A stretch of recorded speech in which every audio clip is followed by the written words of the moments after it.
ni Sir Gab, meron po tayong old normal siya new normal. The old normal is yung 30 compressions and then 2 rescue breath. Tama po ba? Tama? Tama. Okay, so yun. So tama po. So 2 rescue breaths. And you need to complete that for how many cycles, ma'am? Tama po. No, it's I need to complete that for 1 to 2 minutes, no, brother? 1 to 2 minutes. Now, sa new normal, syempre, kung hindi mo naman, well, again, it's for your own prerogative naman din. If it's your family member, kaibigan mo, or anak, kamag-anak, di ba, na you still want to give rescue breaths, that's okay. Okay? That's okay. Pero pag syempre, pag hindi mo kilala, pag ikaw, gusto mo maipagpalit ng mukha dun sa taong hindi mo makilala. Syempre hindi. Di ba? So for example, si Sir hindi ko siya kilala. And I am, again, an EMT. So number 1 basic rule of being a rescuer is to check for Consciousness. may nagsabi, scene safety. Diba? Huwag po tayong papasok agad sa scene. Kasi pag namatay tayo, hindi tayo patatayo ng rebulto. At hindi rin tayo malalagay sa pera. Okay po? So, scene safety, everything is safe. So ako, papakilala, I have my PPE, gloves and face mask. I am Chico. Chico po ako, I'm an emergency medical technician. Pwede po ba tumulong? Pwede ba tumulong? Ayan. Nangingi ako ng permission. Diba? Kasi wala kakilala eh. So, dito mapasok yung pinakapaborito nating lahat. Hey, hey, are you okay? Pero, pagtatapikin mo yung iyong patient, dito lang, sa gilid lang, trapezius pinch, wag yung sternum rub. Okay. Sir, okay ka lang? Kasi, why do I have to pinch yung dalawa? Kasi mali mo, meron siyang medical condition before na nawalan siya ng sensation sa left or either left or right. But try mo pa rin. Sir? Okay ka lang, sir? Sumasagot. So, tanggalin mo muna. Okay. Saan papasok yung ABC natin? Airway. How do you check for airway? And Sa tilt, leeg. chin lift. Okay. Sa lips. Sa airway. Check mo yung airway. Saan ba dumadaan yung hangin? Ilongin bibig, di ba? Mhm. Nakikita niyo po ba? Okay. Check for airway if it's clear. Breathing. Paano mo mag-check ng breathing? Hindi na po natin kailangan pakinggan. Tama po si ma'am. Nalagay mo yung kamay. Okay? Or this one. I can check for the breathing and the pulse or the circulation at the same time. Less than 10 seconds. 8 seconds na. Mga ganun. So 1, 2, kasi within 6, 7 seconds pa, ay malalaman mo na kung walang pulse yung inyong patient. Okay? Malalaman mo na yan. Pag wala, so negative. Negative pulse, negative breathing, rise and fall ng chest, wala. So I'll start CPR. Okay? So bago ako mag-start, ma'am, na nagsiselfone sa akin, tawag po kayo ng ambulance, may mahanap or wala, balik po kayo sa akin. Para alam ko kung gaano katagal ako magsi-CPR. Okay? Next. So I'll start with my CPR. Midline ng ating patient. Chest area. Sinasabi lang push hard and push fast. Meron po ba nagtatrabaho sa GMA 7 dito? Wala naman.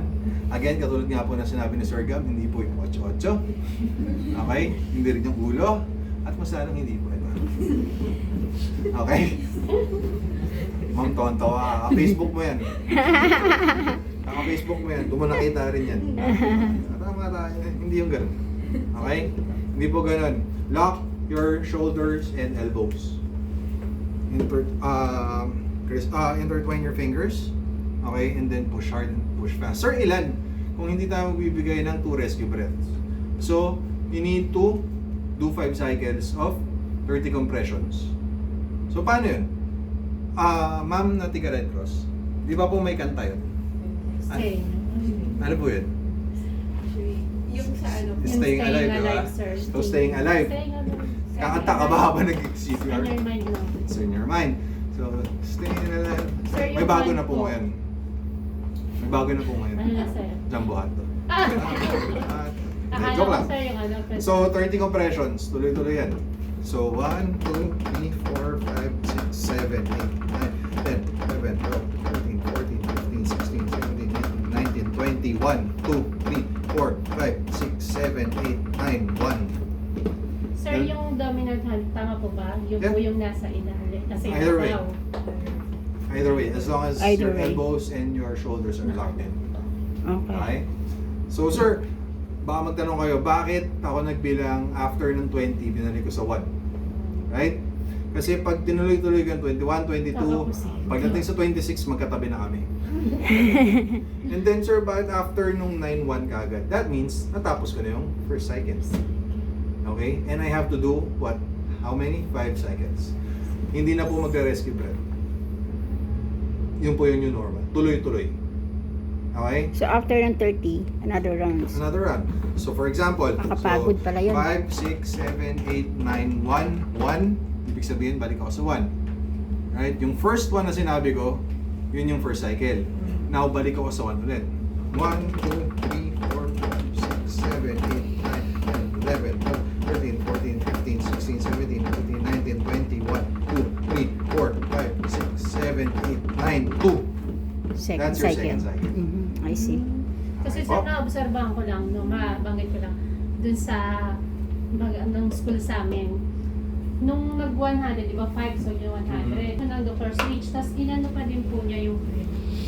Yung bread, parang pinakinggan pa din po, nilapit niya po yung tainga niya dun sa bibig ng patient. Tama din po yung You can still do that. Again, it's your prerogative. Kung kamag-anak mo siya, kaibigan, pwede mong gawin yun. Pero pag hindi mo alam yung medical background ni patient, ikaw ma'am, hindi mo ako kilala kung anong sakit meron ako, papayag ka ba na lumapit yung mukha mo sa mukha ko? Papayag ka ba? Or, I mean, hindi mo kilala kung sino. So let's say sabihin nating taong grasa. Are you still going to do that? Ang daming tao ngayon na because of COVID, sobrang sensitive na nila when it comes to touching someone, right? Opo. Even sa hospital, Opo yun na. 'di ba? Paano mo malalaman kung merong hininga yung patient? Simply, chest area. Rise and fall of the chest, or you can put your hand. Papairamdaman mo. So after your 5th cycle, check mo agad. Pulse, and then breathing. Wala pa rin, continue. Another 5 cycle. Yeah, another 5 cycle, continue lang. Okay? Pero once na meron na siya, na positive pulse and positive breathing, put yung hand niya sa side, and then tagilid. Okay? Merong iba, pag ganun, palayo. Yung puso ay nasa taas. Ano po ba ang tama dun, sir? Pakaliwa, nasa kaliwa yung puso pag hiniga o nasa kanan dapat? We don't have any specific. Wala mas specific. Walang specific na side. Kasi pag nilagay mo siya dyan, so for example, na wala naging unconscious si patient, di ba? Pero nagkaroon ng positive pulse and breathing. Paano pag ganun mo? Siyempre, wala pang balance yan, dumire-diretso. Hahabulin ko pa ngayon. Di ba? Ako kasi, dito ko nilalagay parate. At least nasa Just make sure on na your yung side. ulo niya is nasa gilid mo. Ah. Para pag sumuka, at least dito lang. Hindi yung sasaluhin mo. Okay? And then check mo yung spine niya. Check the spine. Okay? If there are no other injuries, lagay mo na siya sa position. And then just wait for the ambulance to arrive. Pag dumating na, backboard, baba, transport. That's it.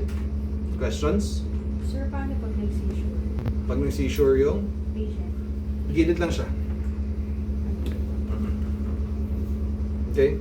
Huwag niyang pahihigain na diretsyon ganun. Gilid lang.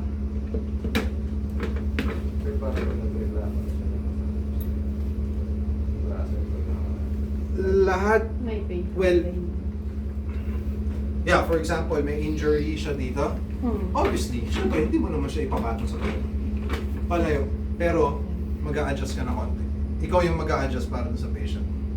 And hindi po totoo yung sa movies na after CPR, makakapagsalita ng patient. Yes, mababali yung ribs ng patient. Totoo po yan. Mababali yun pag nag-CPR, kaya lalo na pag 5 cycles. So pagkarami-rami ko pong CPR, parati ako nakakabalik ng ribs. And nababalik po yun. Nababalik po ng doktor yun. Ang hindi lang kaya ibalik ng doktor is pag wala kang ginawa. Okay? Kaya huwag kayong matakot na mabalian na ribs yung inyong patient. That means you're doing your job right. Okay? Questions po? Questions? Okay, sana po may natutunan. Sir Gab?